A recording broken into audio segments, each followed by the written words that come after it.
address topics that are important to early stage companies. Important because they're hugely challenging, also important because they're often huge sources of opportunity for success. So one of those topics is most certainly design, particularly in this day and age. We're really thrilled to have the panel that we have, and I'll bring them up in just a minute, but I also want to thank Alley NYC. That's the co-working space that you're in. It's an event space right now, but it's a co-working space by day. Incidentally, we have an office here, and we love working here. So if you're at all interested in that, feel free to reach out to us, and we can put you in touch with Alley or reach out to them directly. So with that said, I want to begin the panel. If the panelists could please come up. I'm going to make sure that I get all the introductions right. We have Kelsey who's a product design manager at BuzzFeed. This is Kelsey. We have Sarah Butler, who's the director of creative and brand at Code8. And Code8 is one of the new brands coming out of the innovation lab at Jet, which was acquired by Walmart. Oh, thank you. Reggie is product designer at Nike. And then Andrew Chin is a product designer at Dropbox. So thank you so much for being here. And to kick it off, I think a lot of people, with the exception of Code8, the companies are quite familiar to the people in the audience, BuzzFeed, Dropbox, Nike. But it would be great if you could kind of introduce yourselves. Tell us a little bit about your work at these companies and the role, and describe as best you can the role that design plays in the whole business. So Kelsey, let's start with you. Yes, is this on? It's on. Hey, I'm Kelsey. I'm a product design manager at BuzzFeed, and the role of design at BuzzFeed. So there are a couple of different aspects that design plays at BuzzFeed. On the product team specifically, designers partner really closely with product managers, and they help define the product, and they also then execute on the product and then help learn and iterate on the products. And that's both our consumer-facing products and our internal tools. Is that okay? Just keep going. There's also a brand design team, which I do not work on, but they work with the brand and the marketing team. So design also plays a role in those aspects as well. And specifically, what do you design, and do you work on a certain product at BuzzFeed? Yes, great question. I manage the consumer-facing products at BuzzFeed. So designers who are working on our websites, our apps such as Tasty and our core BuzzFeed app, and then our website properties. Okay, thanks. Andrew. Hi, is this working? So yeah, I'm a product designer at Dropbox. And Dropbox kind of operates with EPD pods, which stands for Engineering, Product, and Design. So and on the design team, we're split between 4 different disciplines. So there's product design, which is kind of the work I do on the apps and the website. There's the brand team, which conveys how you want people to feel about Dropbox.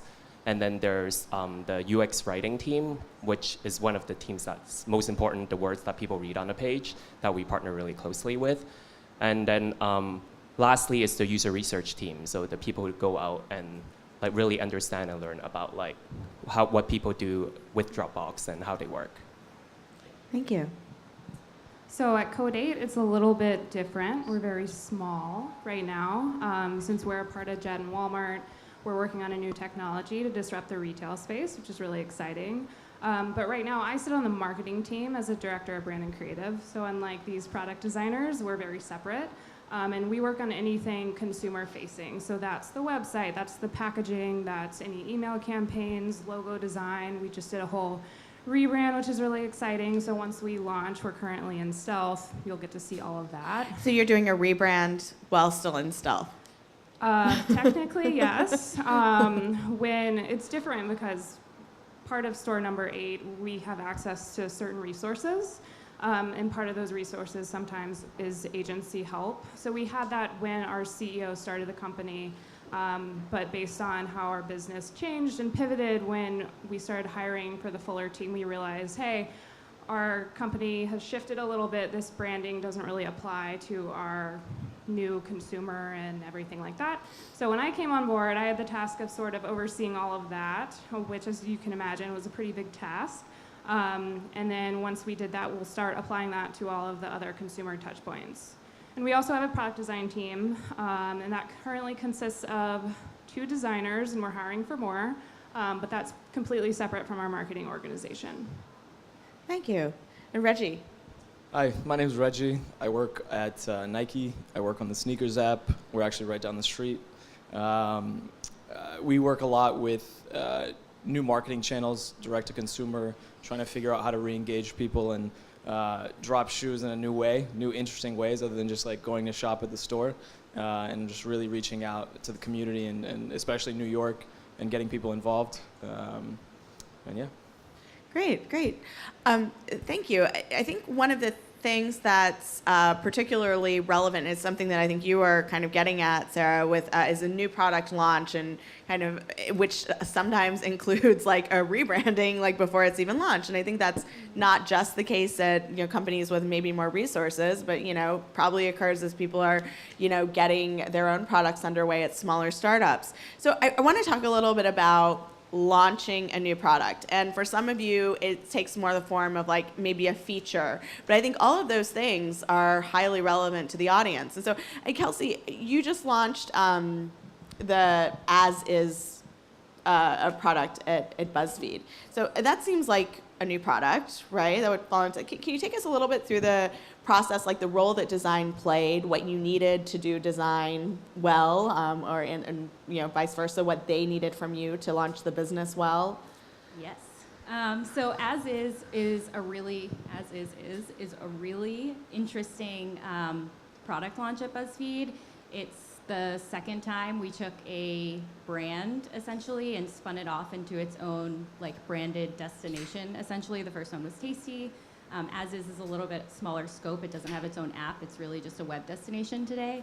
And how that came about was we had a bunch of style and beauty content publishing on BuzzFeed. We had a lot of really smart content creators, video producers, a bunch of like shows and channels, and they were all disparately branded and had different missions. And we realized that there was a business opportunity to put them all under one umbrella and have like a really strong brand behind it so people could recognize As Is by BuzzFeed being a like one-stop place for all your shopping content and videos and beauty and some other stuff. So the editorial team was like pulling all of this together, and at the beginning of the year, actually in January, the goal for the project was just to have something on BuzzFeed.com, maybe some light branding, a logo, but just pull all the content onto a page. And we kind of went through this whole week of like market research. We planned editorial strategies. We decided like how we could monetize this property, and then we realized that a lightly branded destination wasn't best for the product. It didn't hold up well to other competitors in the beauty space. Beauty and style obviously is very much about the presentation and like how you put yourself forward into the world. So we stopped our current plan. We scoped out what we could build in 8 weeks, and we got to work immediately. It was a really quick turnaround project. We worked very closely with the brand designers, which was really awesome. The brand designers were developing this brand and go-to-market strategy alongside the product, which was awesome and also stressful at times, as you can imagine. If the brand changes, that impacts the product. And the team worked really hard to get the design done, and that was done in like the first half. So the first 4 weeks, we essentially designed out a very baseline experience, and then got to work building it. I think that answers your question. I don't think I had that was follow-up. great. Yeah. And Sarah, I'd love to come back to you as well. And again, as a reminder to the audience, Code 8 is in stealth mode, and so that's kind of one of the reasons that you're not sharing so many of the details. But to the extent you can, share with us like what you've needed in whichever iteration of the design. What have you needed from the team in order to design? What information do you need? What are you kind of putting into your calculator to create good design for this product? Yeah, for sure. I think it all goes back to your consumer. So thinking about the product you're building, how it will impact them in their lives and what problem you're solving for. I definitely speak to roadmaps, whether it's a product roadmap. The first thing I did when I joined Code 8 was to put together a brand roadmap. Some of you might not have heard of it or known that this even exists. But for us, it kind of touched on all those consumer-facing touch points. And then having that go hand in hand with a product roadmap was really critical to our buy-in. And from my perspective, when I came on board, it was talking to all the teams to understand what they were working on. We're pretty small, but we can still get siloed into paying attention to what each person's day-to-day is. So that's really important. And also, like our app team, they're focusing on an MVP. I'm sure you've heard of this concept before, but trying to assess what features are must-haves in order to, support your launch date, then to get research on that, and then pivot and develop new features to make sure that it's supported by user data. It's super important. When I did the rebrand at Code 8, I ended up actually user testing all of those brand decisions down to the brand attributes, to the logo design, to the colors, literally everything, so that we had validation from our current target market. And that really helped kind of spearhead that and get it pushed through and approved. I want to come back to the user testing because it's an important point. And first, I want to actually talk to Andrew. When it comes to, to my knowledge, there's not a new product that you launch so much at Dropbox as much as maybe like new features. And I'd love for you to kind of talk us through what the process for a new feature is from like the design lens. Like how you would like build it or. Well, yeah, like when a new feature is considered and decided upon at Right. Dropbox. Right. From the design perspective, what is the process like? Yeah. So when you're like looking at new features, that's building any new features, it's always finding the intersection of kind of like meeting user needs and your business goals, right? So you're like, you really need to go out and understand your users and who your target audience is, so that you really understand what they're trying to do. And at Dropbox, we are really lucky to work with a great user research team. So we're like constantly out there talking to our users, understanding what problems they're going through. So like for design, it's like a really tight partnership between user research, design, and products, and understanding for the types of features, what type of impact it has to your customers. And oftentimes there's like way too many features to build and you want to build everything. So at times like it's hard to prioritize. So something that we do is we sometimes like map out all the features in like a matrix of 2 by 2. So one axis would be effort and the other axis could be impact. So like for effort, that could be engineering effort or design effort. So that requires design to have like really tight partnerships with engineering, knowing like what it takes to build something. And then in terms of impact, it's really understanding your business metrics, right? Like what numbers you're trying to drive, what are the features that really help the users in the end, and then like ideally you're working on features that goes from like high impact and low effort, working your way towards like high effort.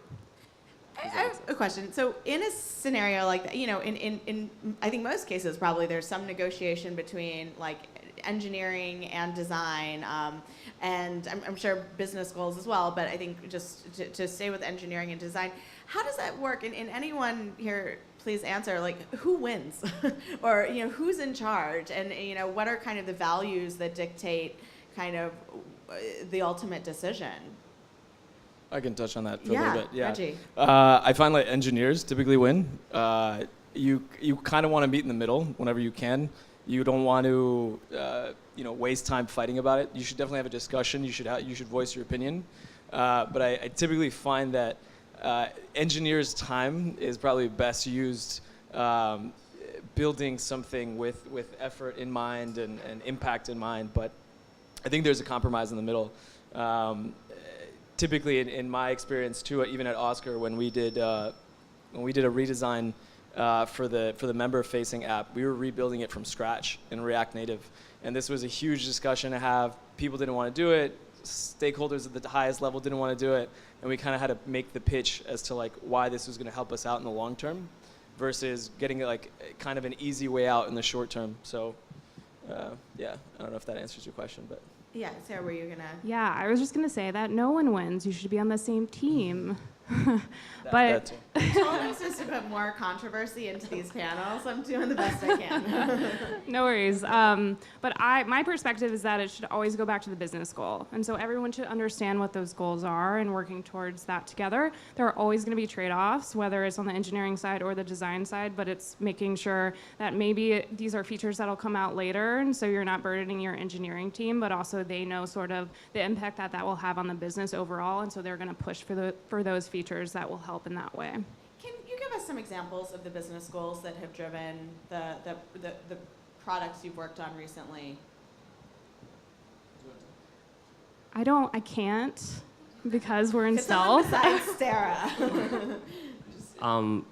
I'm currently I'm like ramping up on a new product called Dropbox Showcase, which is like a product where designers can put like collection of their files and then you can present it to your clients professionally. And then one of the key metrics we want to drive is for this product to be successful is for a successful share. So someone who goes and create a showcase, share it with someone, and the recipient able to view it. So that's like really specific. So when you look at like that funnel of like initially creating something, adding files, sharing, you can see like where the numbers drop off at each part of the funnel.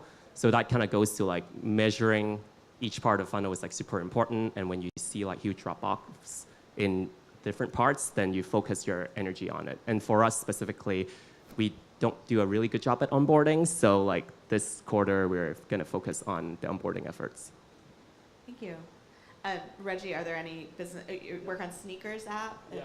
Yeah. So we're actually working on a feature now called, it actually exists. The first iteration of it exists today. It's called Stash. It's basically where we drop off a sneaker in the middle of nowhere, New York, and we tell people with a push notification, hey, this sneaker is out here in like Williamsburg, Washington Square Park, Central Park, and we're like, go get it. And the idea is the first person there gets a pair. And there's a limited quantity. Typically, they're very exclusive. But so there's a lot of complaints, especially on Twitter. Everyone hates us because everyone wants to get a pair. And obviously, it's like limited inventory, limited, there's also a selection process typically. But people in Wyoming, people in Chicago, people in like the middle of nowhere, the United States, want to get these pairs. And it's not their fault that they live in these, cities. So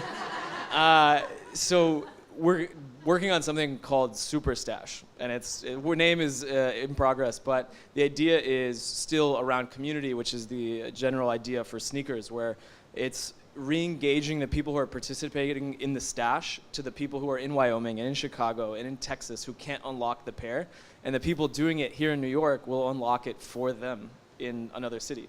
So it's kind of like the business needs where how do we get more people involved, how do we increase community engagement, and how do we do this in a way that we can roll out relatively quickly, and that's iterating on a feature that we have today. So that's one of the things that's going on. You talked about how Twitter plays a role in this. You talked about you have an app. And I think you all have pretty. You're all working at least on mobile and desktop.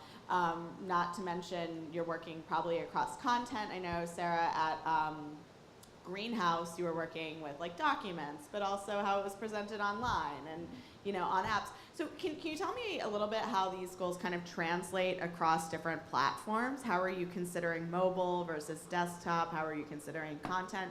Pick your comparisons, but it would be great to kind of take us through because we're all living in this multi-platform universe. So I guess because for Dropbox, we exist in desktop, mobile, web. So as product designers, you have to design on all. Specifically on mobile, you just need to take into consideration the user state that they're in. Typically, they are either on the go, one hand with a latte and the other hand with the phone. So they could be in a subway where there's no cell phone signal. So as designers, you need to think of what happens when there's no data connection.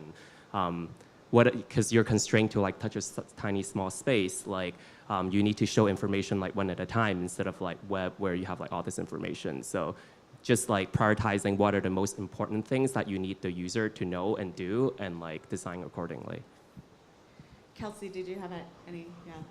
Yeah, in addition to the context, which is super important when thinking about like mobile or apps or mobile web or desktop web, thinking about like why a user is using your product on that particular platform is also really important. Something that we are thinking about now at BuzzFeed is the difference between a person who comes to BuzzFeed.com who might be at work and really wants something specific, or someone who's like waking up in the morning and opening the app, and how that might be different versus even just like opening up BuzzFeed.com on like Safari in their phone or Chrome in their phone, and how those journeys might be different because they might be looking for something different. We haven't really cracked the code about like what they're looking for that's different, but that's something that we're thinking about this year, which I think is really interesting. And in terms of like, I don't know if you asked this, but something else that's interesting is when like starting a new product, thinking about what's the most important thing first, like a user to get from your product, and then where the most important place for you to be is, because it's really hard to be everywhere, and it's really hard to sustain being everywhere, especially as you're starting out. So focusing on the most impactful product for a user is really important too. And so, just to be clear, so like there's mobile. When you say when we're all thinking about the possible places we can be, what are the places that you're thinking when you say that as kind of the set of options? What I was thinking specifically was the difference between like web and an app. So like a native app is different than the web. Okay. Also, there are a bunch of emerging platforms like Google Home and Alexa, which are voice activated and really scary. Yeah. But yeah, that's what I meant. Can you talk a little bit about content, Sarah, and how at Greenhouse, or maybe what you're doing at Code 8, how you've kind of applied design to various forms of content? Yeah, at Greenhouse we did a ton of content. So I was there for 3 years. I was the associate creative director there. Rebranded and built the brand there. But our brand design team focused a lot on collateral to help with marketing leads. So that was anything from ebooks to worksheets, all helping with recruiting. The idea being that we would have it on our blog. Someone would come across, download it, we'd capture their email, they would find that resource helpful, and then we put them in a nurture track through email so that we could continuously engage with them, hoping that they would view us as a thought leader, and then surface when they were ready to buy the software, they would go through someone and be introduced to our sales team. So how did design help nurture a lead, for example, in that process? I mean, it's hard to say it specifically, but people are really drawn to organized content. So when designing an ebook, and also interactivity is really important, so I would always try to have little check boxes that people could fill out. So a lot of these would live digitally. Sometimes they'd print them out, so making sure that they could click it in Adobe Acrobat, the actual ebook. And also they could print it and physically check mark it. That was also very important, and we saw high conversion on those types of worksheets. And also making sure everything was consistent. At Greenhouse, we used these really large, archaic botanical drawings, but we used them new ones across each piece. So that it felt new, it felt fresh, but it was all from the same brand, and people really loved the visuals. So it was a reason to come back because it was easy to read and easy to sort of interact with, as opposed to something that used a lot of stock imagery and didn't have nice type styling, and we found a lot of people dropped off and would remark on those types of assets. Great, thank you. And Reggie, tell us about your experience across platforms. Yeah, so Sneakers is mostly mobile. It exists across iOS and Android. There's a website, doesn't really do much. You could look at product, but you can't really buy. It's pretty much Nike.com is most of our web traffic. But Sneakers was made with the idea that people are using their phones more and more, and we realize this, and we want to create this opportunity to engage with Nike anytime, anywhere, especially in cities, in metropolitan cities.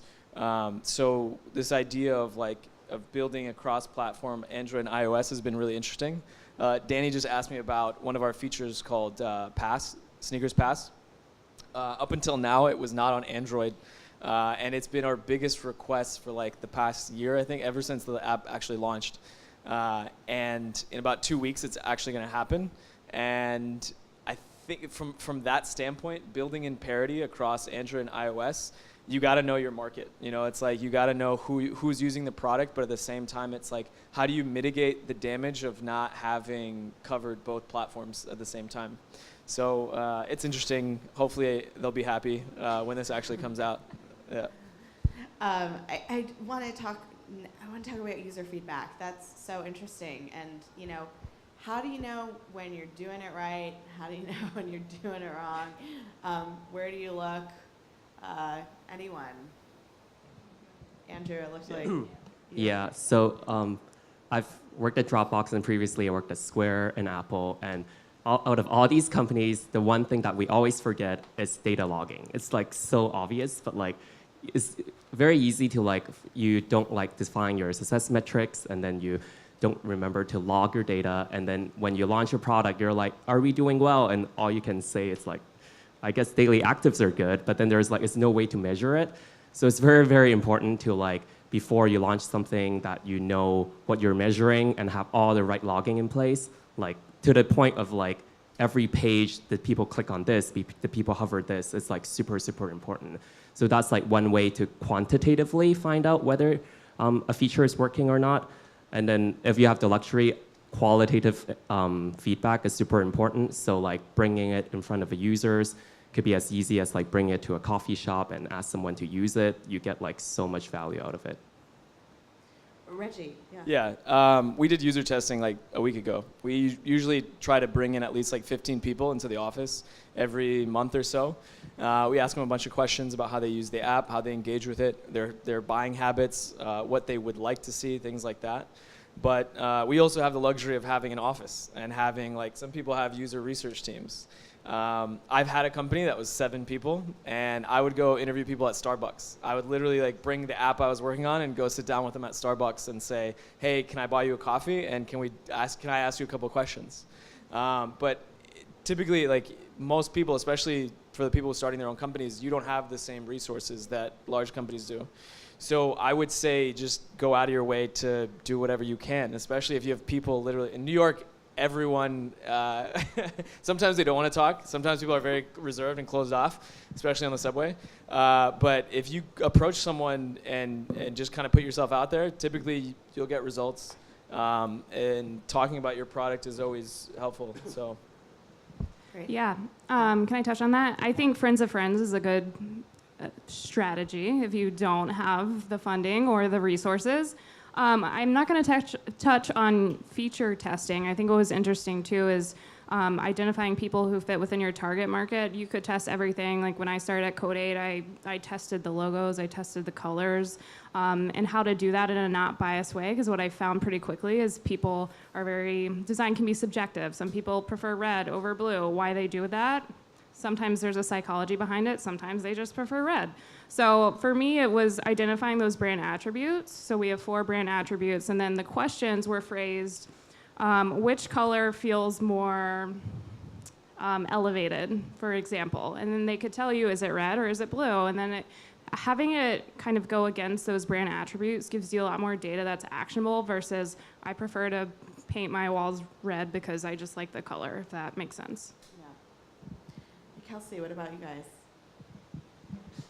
So BuzzFeed doesn't have a research team, but we do have a UX research manager who handles a lot of product design research. And we also do have a market research team, which works much more closely on like brand attributes and testing the market.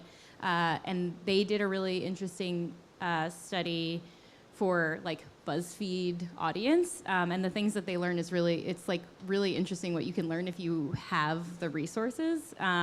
I would also just like to echo, like, if you don't have the resources, like asking whoever you can ask or emailing whoever you can email a simple survey is really, really awesome.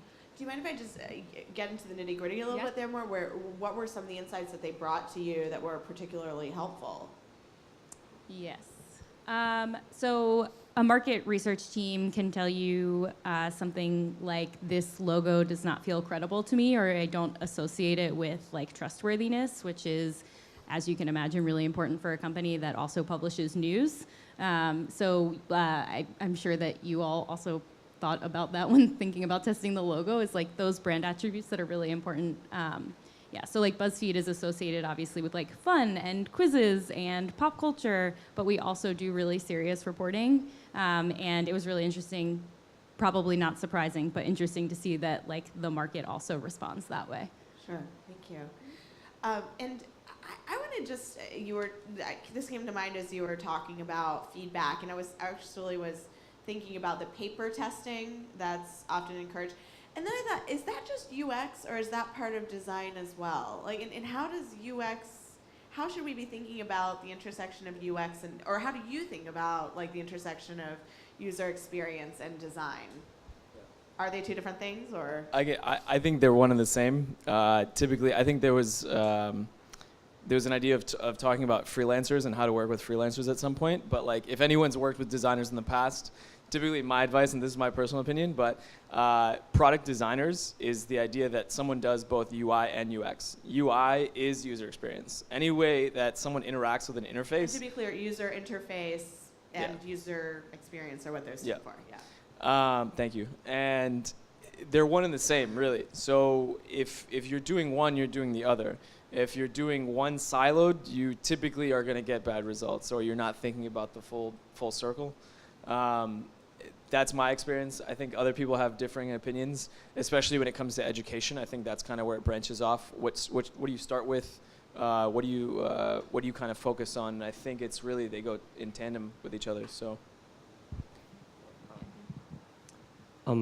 For product designers, like a typical design process is like split into three phases. So the first part is really understanding the problem, so like understanding who your users are and like how you can solve it. Number two is the ideation or iteration cycle, where you're like ideating ideas and UI to solve the problem. And the last phase is like the polish and delivery, so making it like look very pretty and like professional. And typically, sometimes like designers get this like misconception that like we're all only doing the last phase of like polish and make things pretty. So never tell designers to just like go make things pretty. It's like it's not really like all of our jobs, but like a big part is like understanding like you should involve designers in the whole product development cycle from like beginning to end. That's very important. And you all started going in this direction, saying, you know, what to do when you don't have the resources, and when we were talking about user feedback. So I want to go to that. And Reggie, you said you had a company of 7 people, I did, yeah. so you have direct startup experience. I know the rest of you have like quite close to that, if not directly that experience. But what do you do when you are? And I want to hear from everyone on this. Like, you're a founding team. Let's say you're 1, 2, 3 people, and you are designers by training, at least. And how do you take on design? Where should it be on your priority list? Yeah, that's a great question. There's very few, I think some people have talked about this, but there's very few designers who venture out to try to start their own company, and it's insane. It's impossible.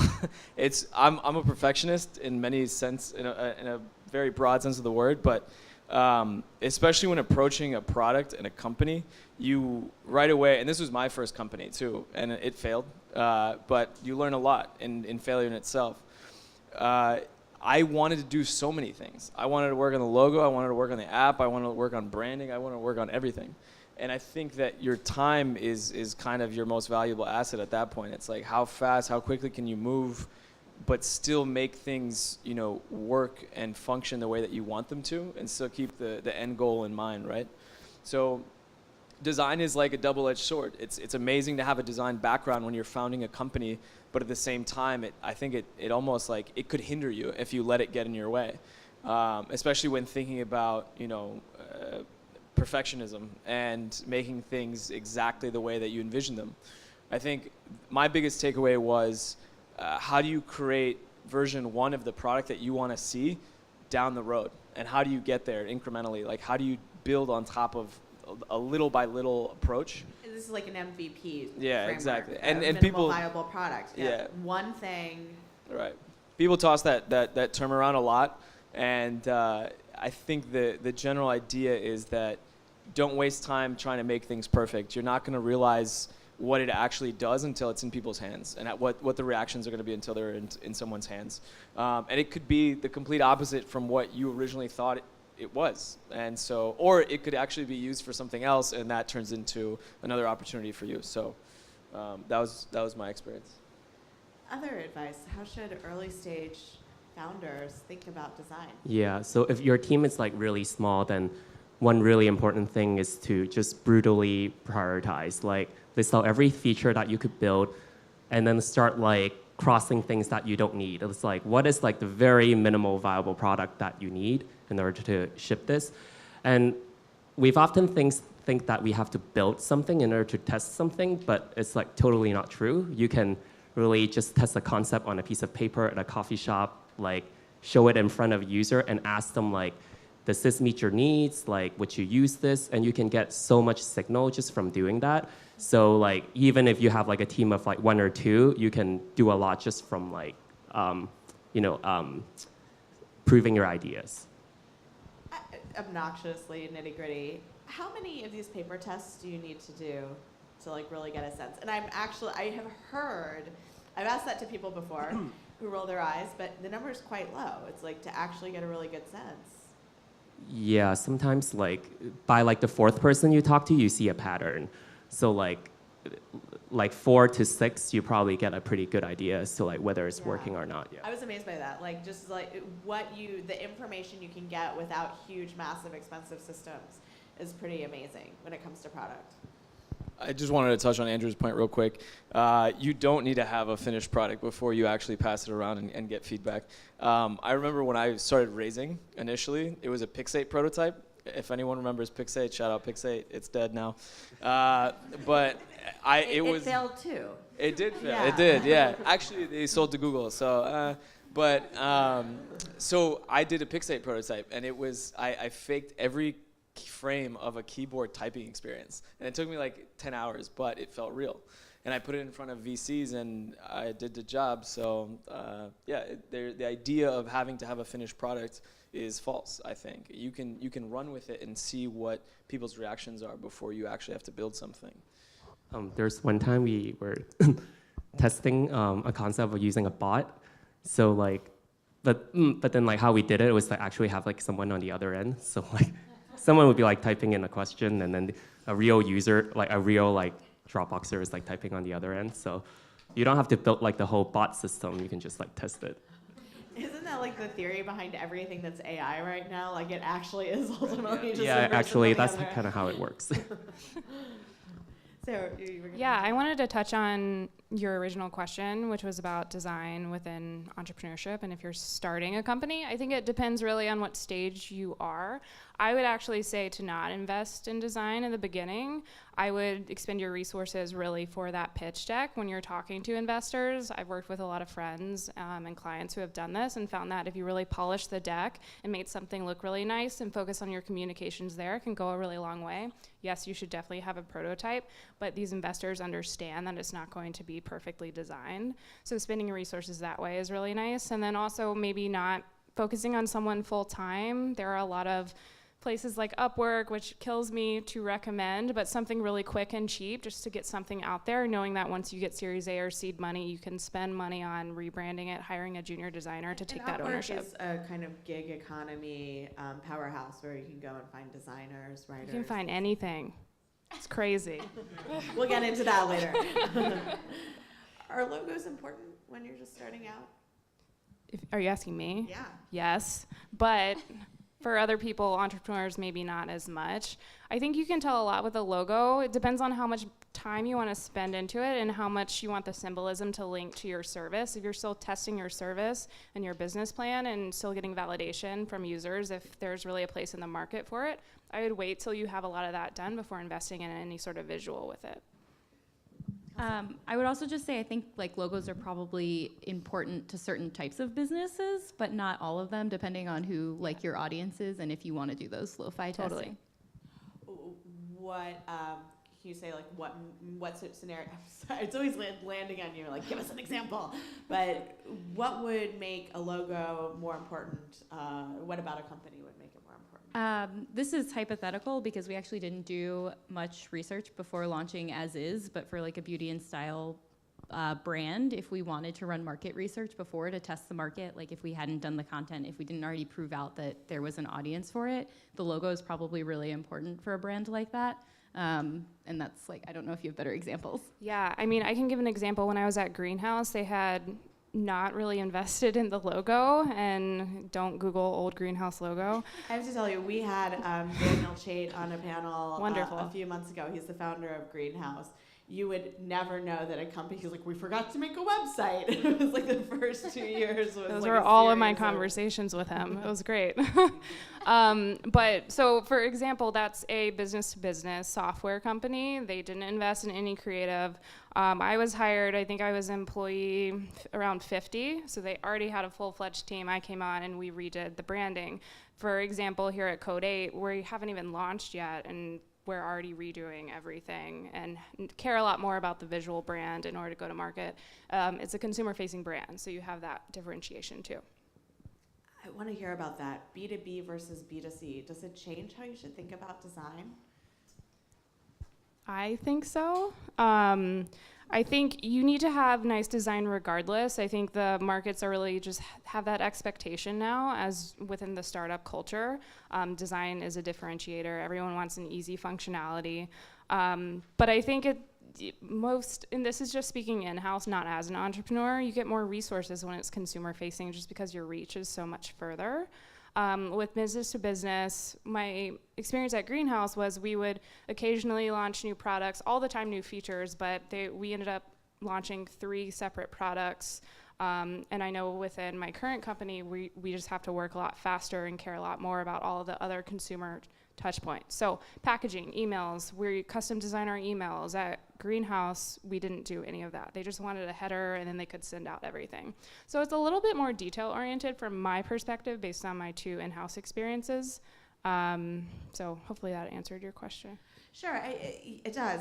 I guess sometimes, you see in B2B companies, I think a more similar design across websites, whether it's a recruiting company or, an email service provider, the brands seem less differentiated visually. And is that because, smarter people have concluded that's, every incremental hour spent on the design just doesn't matter for companies like that? Or are they missing an opportunity? Could there really be more power there? I think like it really depends on your business and your users. So like, say like the design of Dropbox is super simple, but then if you're designing like a Bloomberg terminal for like people who play with stocks, like none of us knows how to navigate it. But like people who are in the field, they want all the information on their screen. So like the way you would design their user interface would be very, very different. So it kind of always goes back to like who you are designing for, and like some people want a lot of information and some people don't. So.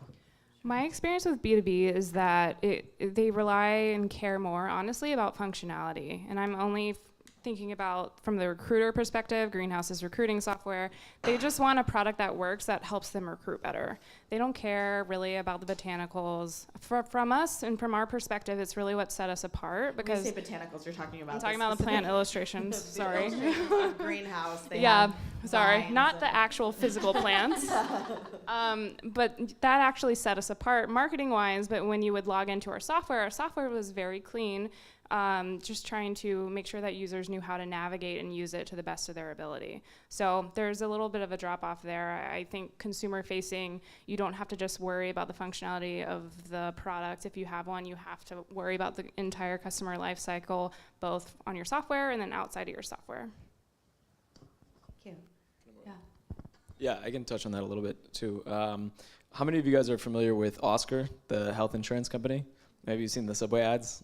Yeah. So after I shut down the company, I took a really sharp turn and went to health insurance. And a lot of people ask me why, because it's a very different thing. But this also touched a little bit on it as well, where health insurance was kind of this thing where no one really understood it before Oscar, I think, especially in New York, because it is based out of New York. But it was probably the first company to take design and use it to make something that's so intimidating, like health insurance, and make it approachable and friendly and easy to understand. And even then, I mean, there's still a ton of work to do in that space, but I think even after Oscar did that, we saw a lot of copycats come out and say, like, even health insurance companies would come out and copy the characters and the illustrations and like the feel of it, which is why they rebranded again. And we did a redesign of the app and everything. But using design to make something less complicated and more approachable is I think, a very positive trend that's been going on. And I think some people take it for granted just because design is almost expected now. And especially when it comes to B2B companies, I think they're starting to see the value of companies like Oscar using that to kind of leverage not just the business portion of the company, but I worked on member experience. Yeah. And so for us, it was, the only reason the business portion of this exists is because we have people paying for their health insurance that, can't really understand it and use it. So I think it goes hand in hand, design impacting both of those member, consumer, and business. I think that's a great point because we actually had a stack talk with Isaac Oates, who's the founder of JustWorks, just a couple days ago. And one of JustWorks is an HR payroll management platform, and they came in and disrupted this space of like TriNet, ADP, and it's almost like their disrupting factor was that they built a site that was pleasant to interact with. And, just like it was well designed, someone cared about the user experience in a pretty complicated space. But like that very fact, just the attention to design, like skyrocketed, JustWorks, Oscar in its own field, like way ahead of their legacy competitors. And it's actually interesting. Yeah, JustWorks is a really good example of that. Nike still uses ADP. It's terrible. I wish I used JustWorks. But the idea that someone could just put a little bit of emphasis and effort into design in a B2B company is insane. It's absurd. It's like unheard of. So when you see these companies starting to do that, they all of a sudden have a little bit of leverage and they have a niche where they kind of start to fill in, and you get your JustWorks, and they're doing really well. So yeah, absolutely. Kelsey, when you are going through early product design, or what are, and this is to directly kind of help people who are in the earlier stages, what questions should we be asking ourselves as we think about what the design should be? I know you said like who is the consumer, but are there branding questions, or what are some of the things that like we can run through to really give ourselves a point of view, shall we say, on the design? Yeah, in addition to who the consumer is, something I was talking about earlier that I think is really important is like, what is the person like looking for when they are coming to your product? Like, what value are you providing to them? Are you saving them time? Are you saving them like a headache? And thinking about that is a really good question.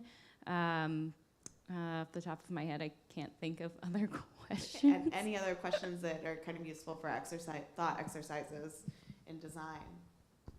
I like to look at the competition, so seeing visually what other people are doing, even if it's not a super direct competitor. It's good to know what's out there, so you're not creating an exact replica. Whether it's not in the business, visually, you want to make sure that you stand out as well. I think design, especially product design, kind of comes down to, technical skill, but also a combination of aesthetic. I've had people approach me to where they wanted to make a transition to product design, and it's very complicated of a conversation to have because, they want to know where do they start. And to me, it's always been start by putting together a palette, an aesthetic of what you like and what you don't like, and what and start from there, but really push that and start building your skills to complement your aesthetic. And how do you create things that resonate with you and that are really impactful to things that you enjoy. So going back to this, is kind of the idea that getting that entry level into design, you kind of just want to study everything. You just want to look at everything. Copy. If you're really at the beginning, starting from scratch, copy things you like. Nothing's original anymore. Personally, is what I believe. Everyone's done it once. But practice is probably what's going to take you to that next spot. And yeah. Resources that we can turn to, like for those of us who aren't confident in our design skills. At Stacklist, we love Canva, for example. And I've also heard recently about, so depending on your opinion of how we design things, you might like Canva too. I've heard about some books that are, what are some good resources for the lay designers among us? Yeah. The number one thing I check every day is called Panda. If you guys are familiar with it, it's a Chrome extension. It's called Use Panda. It's got like a compilation of it's like a mood board almost, but you could take things from like designer news, hacker news, different design blogs, different websites, Dribbble, like Behance, all this stuff. But it basically just puts it into one page, and every time I open a tab, every morning, I'll just check what the latest news is, what people are doing. I'll check that. That's like the quickest thing. The basic suite of tools that I feel like everyone uses: InVision, Zeppelin, Sketch, Principle, Framer, all prototyping tools. Really, I'd say this is the most exciting time for design tools right now because there's so many people actively in the space trying to create new tools for us to use. Are all of the tools that you just ran through applicable to early stage? I mean, I know InVision, Absolutely. And we know Zeppelin, but all of them are not like $1,000 suites. No, free trials. Take advantage of a lot of free trials. Actually, pro tip: Photoshop free trial. Never close it, and it'll never go away. I did that for. If you never close Photoshop, the trial will never expire until your computer crashes. I think is what. Yeah. We pride ourselves on giving actionable tips and tricks. Also for the rest of the Adobe Suite, or just for Photoshop? I think it works with Illustrator too. For all of Yeah. I have some tools for non-designers. I think Noun Project is a great resource. It has an icon library, super expansive. You can just search, help you with your pitch decks. And in that library, it's called Noun Project. Yep. We started using this recently. Yeah. If you are looking for a bell, it also allows you to change the color within Yep. the app and download a high quality file. Different file types, so it's used across. And for designers, it's really good. If there are any designers in the audience, you just take a layout you like and then sketch it in Illustrator and make it your own. I mentioned earlier Upwork, Fiverr, great marketplaces for copy, social media, design, logos, product design, engineers, everything. So that's a really great resource. For email marketing, MailChimp has a really good newsletter. They are an email service, pretty nicely designed templates too. So for entrepreneurs and people starting agencies or whatever, that I found that really helpful. If you want to up your email game, reallygoodemails.com has some great inspiration. And I also use Pinterest pretty regularly. I keep things to boards if I'm working with different clients or on different projects in-house. I will keep all of that organized as inspiration for when I'm selling a concept to someone or pitching to my team about what I think it'll eventually look like without actually doing the work up front. Super helpful. I feel it's valuable to invest in something like an icon typeface. So like it's as easy as like typing in the word bell and then it just like turns it into an icon. So like for doing wireframes, it's like super fast and like it's like super valuable.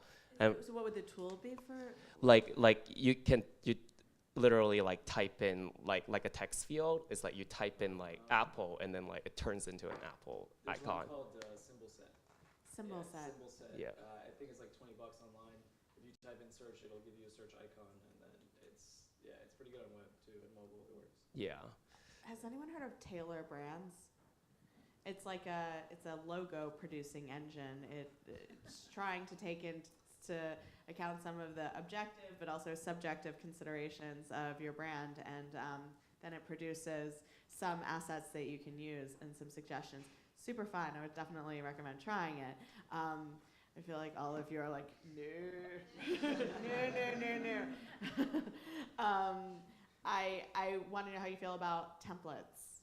Like, depending on the platform you're using, templates for websites is a starting point. I think you should use whatever works and whatever is going to like accomplish your goals. this is like, if you have the resources, like in an ideal world, you would be able to develop and design every single thing from scratch. But I mean, even at BuzzFeed, our like BuzzFeed.com/advertise page where we have people like come look at something is a templated page because it was easier for people who aren't engineers to go in and edit it. So even at like a big company, we sometimes make the trade-off of using a template that's more easily editable. So I would say use whatever tool is available to you. Yeah. So like how do you feel about a startup using Medium as a blog versus their own? Actually, Sarah, would be good to get, since you've worked on it, like Medium as their blog, but instead of having their own hosted blog.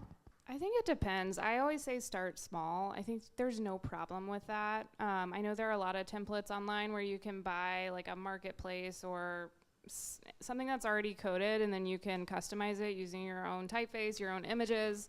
If you're trying to prove a concept, I don't see anything wrong with that, knowing that it's going to break and you should do some Googling. I have a friend in the audience who's doing this exact thing, learning to code and going on Stack Overflow to maybe address some of those bugs.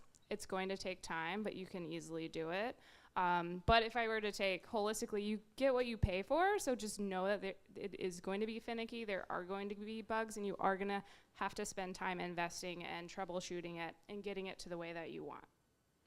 Yeah, it almost seems like, sometimes in the case of a template, it can be just like a lower risk Totally. scenario, especially if your priority is really getting an MVP to market, is getting something in people's hands. Going back to your Medium question, I think Medium's great. I think that there's absolutely no reason for a small company to have like a side blog. Medium's traffic is amazing. Any hashtags, any tagging, any highlighting, any claps that that people actually contribute to an article help make that even more powerful, because I think it's just go where people are. And a lot of people are on Medium.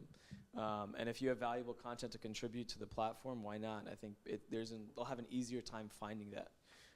To the template question, absolutely. If you want to buy a UI kit, buy a UI kit. And use them kind of like Lego pieces, right? Rearrange them, collage them, just create something new from it, really. All they really are, I think, are components, right? Like pre-created pieces that you can use to build what your idea is.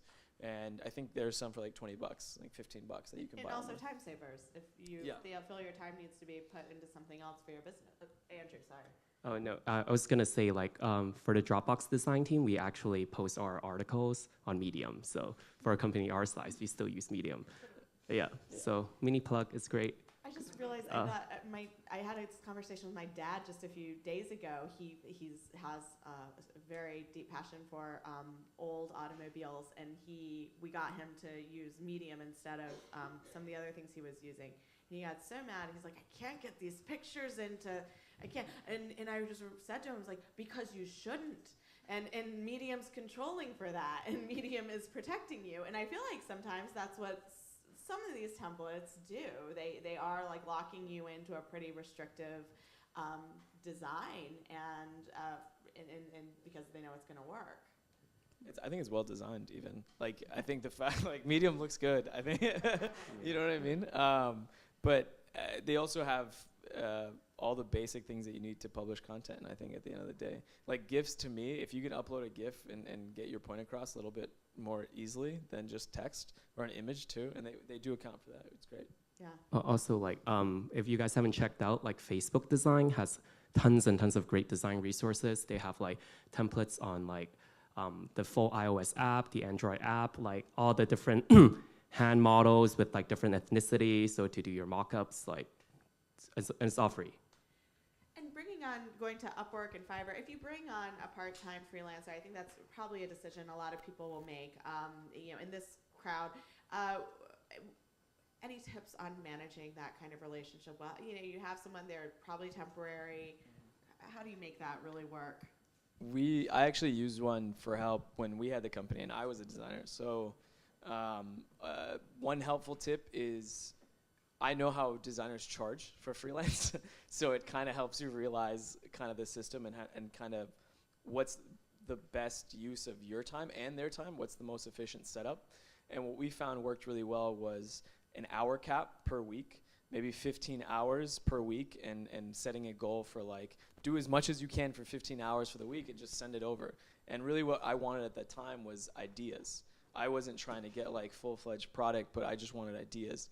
And I think for someone else, especially when you have a low budget and you don't have the money to pay someone for 40 hours, 50 hours of work, you'd be surprised how much you could actually get out of a designer with like less hours, because it's a constraint and they have to kind of figure out how to come up with new ideas. So. Bless you. For me, a great management tool is Trello. I just got my team on this. I'm very excited about it. If you log in, it looks like a blank website that's very, very royal blue, but it's actually a really great project management tool. So you can kind of assess each task you want them to do as a card, and there are lots of tutorials, so I'm not going to go into the nitty gritty, but it's been really helpful for me to manage people so that they have transparency, you have transparency, and you can just track the cards as they're completed. If someone needs feedback, you can address it, so you're making sure that everything is following and schedule seamlessly. Well, I want to turn it over to the audience right away because I know there are some great questions out there. I also want to say I'm going to actually duck out if, just for have to manage something outside family-wise, but I want to just thank everyone for coming first and let you know that next week we're actually having a panel on social media and similar kind of framework. How do you take this on smartly in the early days? And I want to thank our panelists so much. This was an awesome conversation. I was pretty nervous about it. But we're going to want to kick off some Q&A. And we're going to just walk around the room and bring the mic to you. Please say your name and what you're working on. And if you have a panelist to direct it to, that would be great. So thank you. You know what? We'll start over there. Here we go. Hi, my name is Kristen Bidwell. I have a music shop in Brooklyn called Fluency 34, and we do, it's not just a regular music shop. I'm a bass player starting off and kind of just came into running a store, but I do a lot of product design, trying to develop new ways to help the industry. You know, there's cables that if you, like, we're working on a product right now, don't tell anybody. It used to exist and it doesn't anymore, but if you unplug a cable when your bass is on, it sounds really horrible and you look like a rookie. So we're working with a company to build automatic mute. So it just turns off stuff like that, like stuff that just kind of helps musicians have better products. But we've been in business for about a year. And I'm just wondering, like, I know obviously social media is a big thing. Obviously, if you have the funding, you know, huge marketing schemes would be fantastic. But how do you get a lot of people to know your product? I mean, like and I know that's kind of like a big question, but has there ever been anything really that really worked for you? I think word of mouth is probably your most powerful bet at that point, especially with the product that you have. I think there's a lot of confidence and trust that needs to go into that. And I think it'll just resonate better with people who understand music and performance. And so reaching out, partnering with indie artists, small up-and-coming artists in Brooklyn, I think to me is probably your best bet. I mean, there's shows literally every night in New York. Going to those shows, bringing like a sample product or even like a prototype or like anything that you can show them to kind of communicate, because I'm sure everyone has that problem. Which is why you did it, right? So I think going, and maybe you have, I don't know, but going to the shows and actually communicating and selling it to the artists who are going to actually vouch for you at the end of the day, I think could go really far. And it's something that you personally have to go out of your way to do, but No, I get it. yeah. That's cool. Yeah. Social media marketing. Social media, absolutely. Right. I mean, you could absolutely do social media too. Tweet at these people. Right. Yeah. Cool. Thanks. Thank you. Hi, I'm Laura. I work at Vega Factor, which is a really, really small company, 22 people at the moment, who are trying to change the world by creating high-performing cultures. And I'm probably the one-woman design department. If you you want to put it that way. So my question for really any of you is, how do you prioritize design nits versus user experience if there is a limited bandwidth on engineering that you get to use for any of this sort? Because what I'm finding right now is we've put design on the back burner for a really long time just to get the features out, get the features rolling, MVPs over and over and over again. Now we're starting to see issues on that design actually did create because we didn't put enough effort into it. What does the prioritization process look like when you want to make it better with short-term fixing something, but while keeping the long-term planning in mind? I think that all of us probably have a different answer to this, but I think it's a lot about negotiation, like working with your engineers, whoever's planning the work, to make sure that the engineers are working on impactful work that is growing in certain areas, especially for small companies. Like focusing on growth is really important. But then also like negotiating, like, I see that you're working on this growth feature, but I also have this other small thing that can maybe take up 10% of your time this week. Finding areas like that. I would also say like making really good friends with people who are building things is a really good, like, not tricky, but kind of tricky way to get things done. If you can find a person on the engineering team who can be an evangelist for design, or like vouch for you to say like, yeah, actually this is important, and it doesn't even have to be an engineer, actually it could be a product person or anyone in any other discipline that can also back you up as the one person who's thinking about design, to say like, this is actually affecting our users, or this is affecting our business. Even if it's a small thing and they think it's not affecting it a lot, like having someone to back you up is really, I've found to be really helpful. And then just like investing in a design like visual system is like super, super important, and it like goes a long way. So like having like consistent type sizes and like consistent buttons and hover states, so that like it becomes like a reusable component. So then like later on when you design things, you can like reuse like all of these same design elements. And at Dropbox, like for the longest time, we did not have a design system team, and we're like realized that like half of our designers are spending like 30 or 40% of their time like redoing the same stuff over and over again. And from like a cost perspective, like it's like huge, like a big amount of time of like people's salary are just like redoing the same thing. So now we actually have like a full-on design system team. So like just making sure like your design is like durable enough to last like beyond like just your first or second month, you know, like it can last like for a year. It just saves you time and energy in the end. What might be helpful is having, at Greenhouse, we would do customer feedback sessions. So they would talk about some features that were working, features that weren't working, and this also kind of surfaced any bugs that were happening. I think getting everyone in a room, kind of identifying, going over these issues, made everyone aware of them. And then you could really assess whether customers were unhappy and dropping off because of this. And then the entire team made decisions on what to prioritize, knowing that some of these were design fails that needed to be addressed in order to keep the customer happy. So I think the data on your side in that aspect would really help kind of make sure that you have engineering resources to fix some of these problems.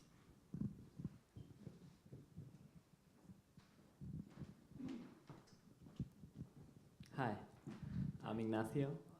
My background is in art business, and now I'm creating an art platform.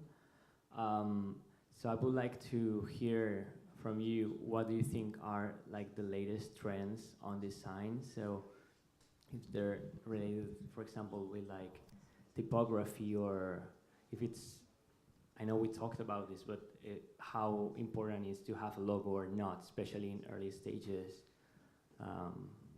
Yeah, like, what do you think is the future of design as well? I can start. I'm sure you guys have thoughts on this.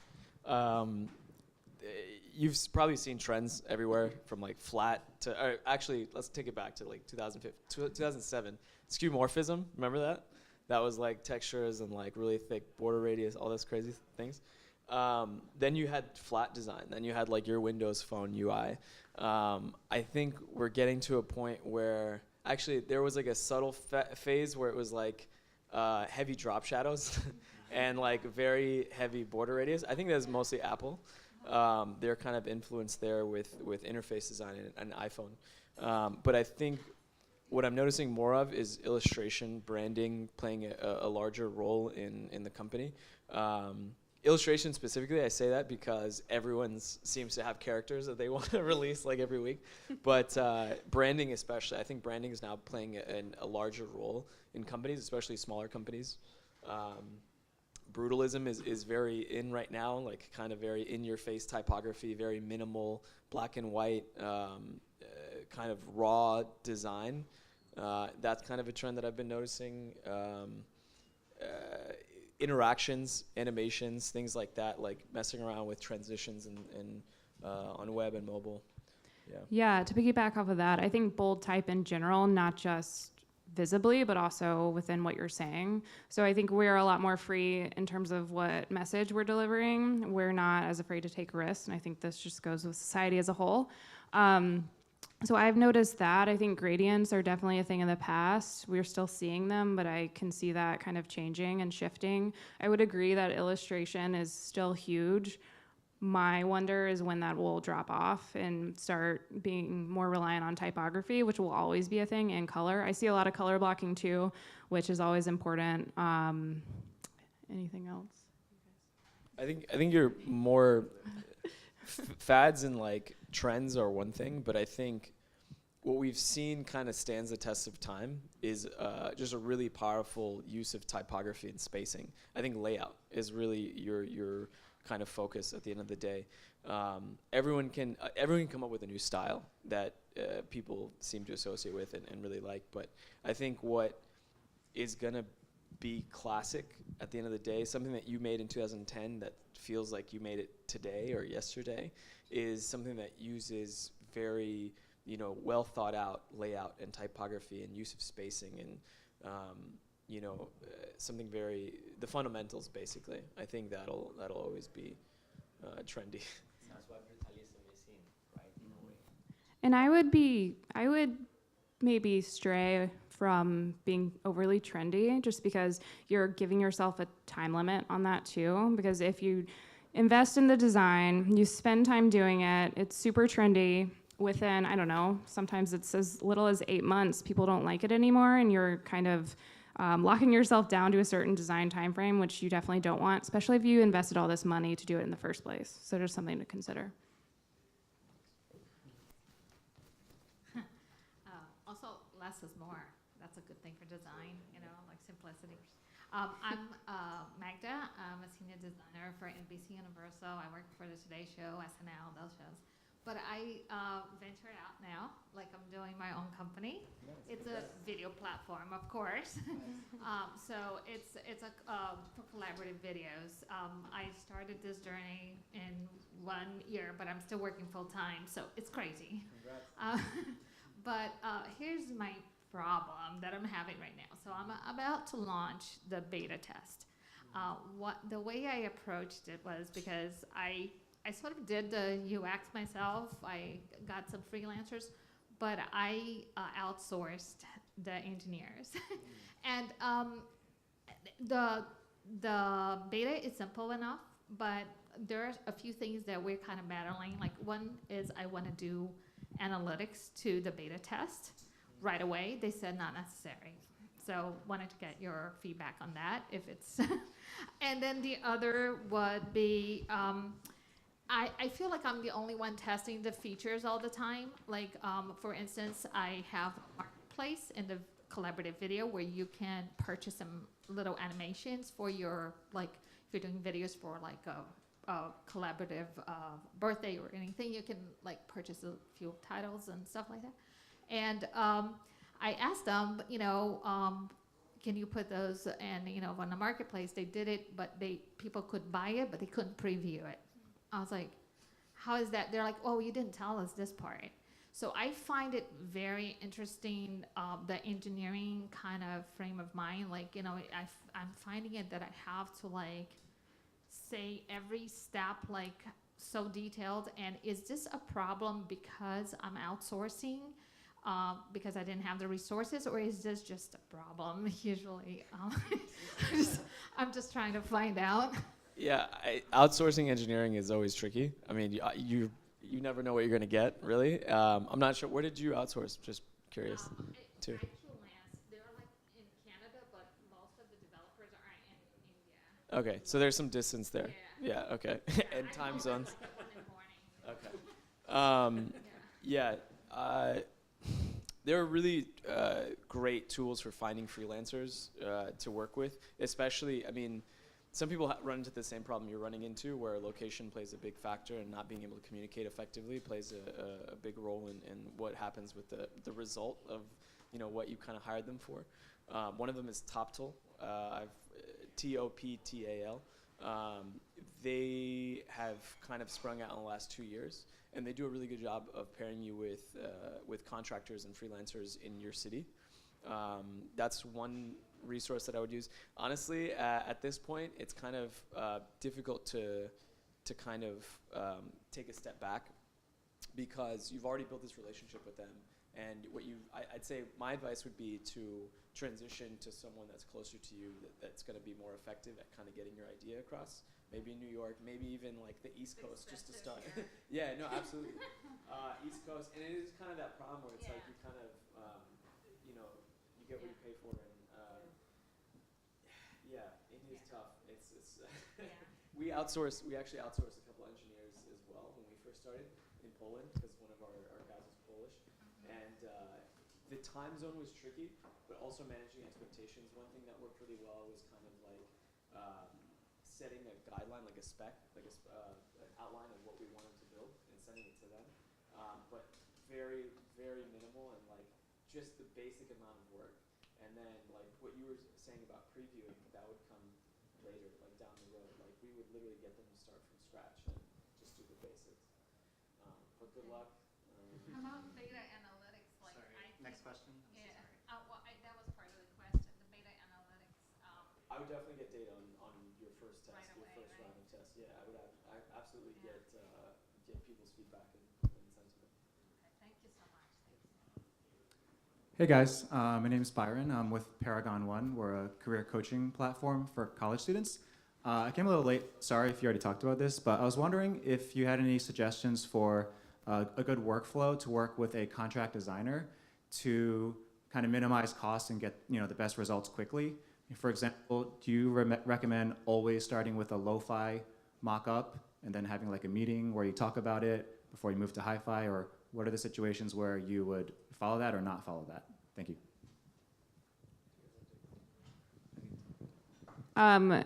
For me, it would be wireframes. I guess my question would be what you're actually having them do. Is it brand work or is it product work? Website design?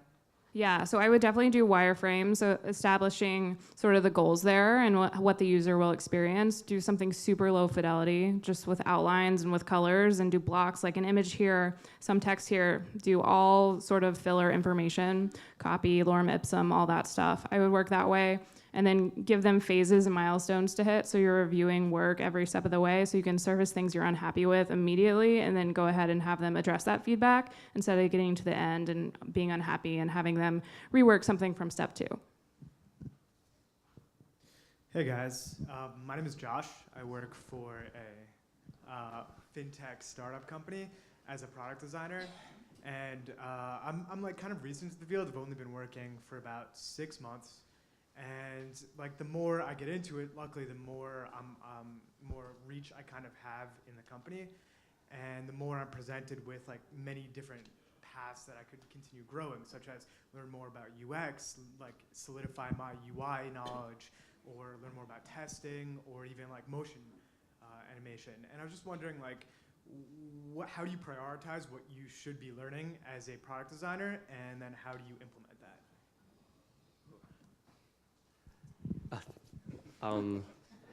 Yeah, so even at Dropbox, like we tend to hire for generalists, so people who can like do like spectrum of design, but then for every designer, there are strengths and weaknesses. So like there are people who are very good at the initial problem definition stage, people who are really good at visual, and people who are really good at motion.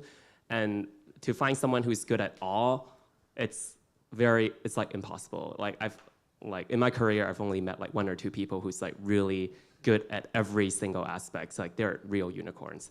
So like I would like kind of ask yourself as to like you've been working for like 6 months, like where do you lean towards? You probably know like where your strength lies, and kind of play to your strength, right? Like if you're like tend to be better at like visuals, so like then kind of like grow more there, and then like realizes where your weaknesses are, and then maybe like hire people who can complement your weakness, so then that you guys can both teach each other. And for our design team, we always pair designers with like complementary skill set, so you guys like can both elevate each other. On the note of pursuing like the 3D stuff and motion and all these other things, I would absolutely have side projects just outside of work and explore things that you're interested in. If you have the time late night when, you know, if you want to set aside an hour or two to kind of learn about these things, I think if you have a basic understanding, like a grasp of all these different types of design, you'll get a much better idea of which one you want to pursue.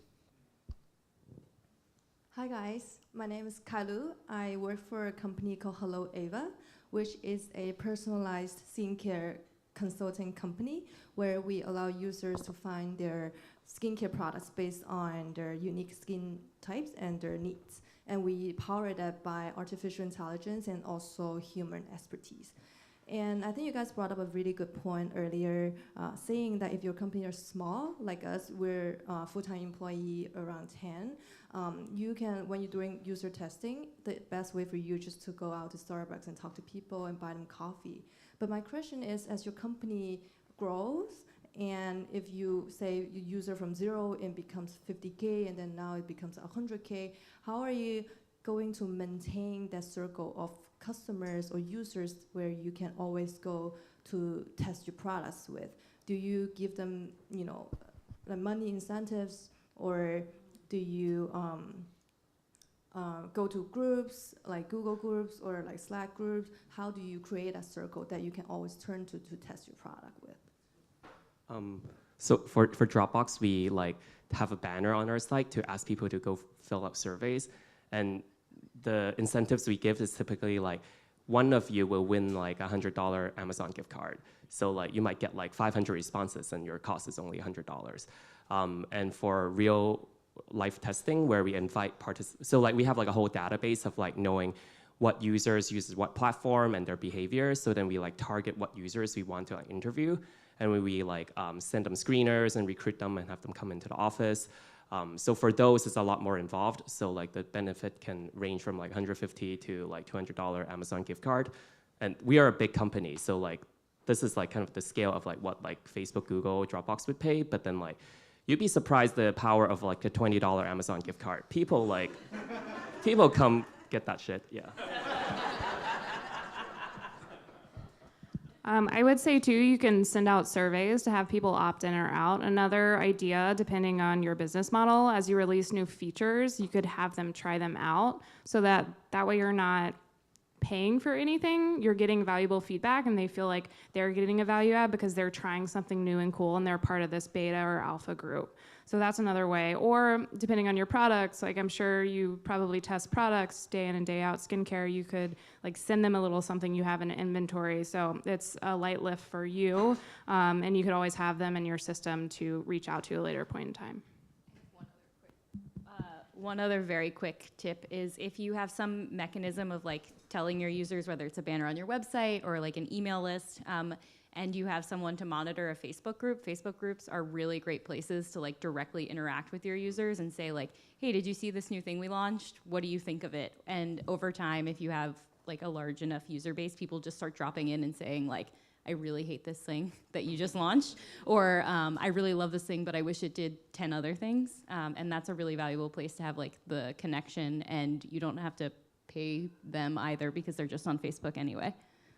And know who your biggest fans are, because like they're the ones who like would really give you feedback, and they would like spend all their time to tell you about their ideas, and like you can test anything with them even though it's broken, and they will still love you. So like know your biggest fans. Yeah.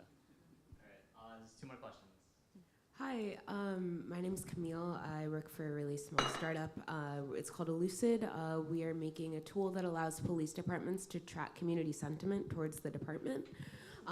We are just beginning some user research, and I remember someone had mentioned saying, like using words like "what color elevates this this product" or something like that. Like, what are other types of user research questions that you use to kind of get more at less subjective approaches?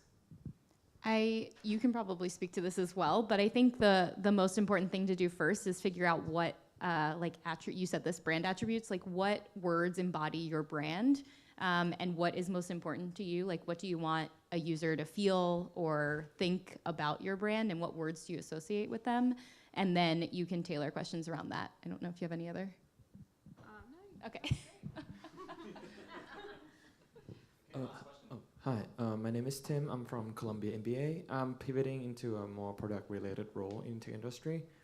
And I know you guys have probably dealt with like more of my business type. So I would like to ask, like, for someone who's in a product manager role, like, and as a designer, you know, I need to balance like engineer, product manager, marketing, etc. What kind of mindset do you think the business people should have more, like when talking to like UX, UI designers, so that, you know, like nowadays people are like saying, oh, engineer is king, blah, blah, blah, but like from a product and designer perspective, like what kind of mindset do you think the business world should like adopt more to like be more open to you? I mean, I know it's kind of a broad question, but. Just understand we think differently than you do. I think that's a big thing, to understand that and to know where the strengths are.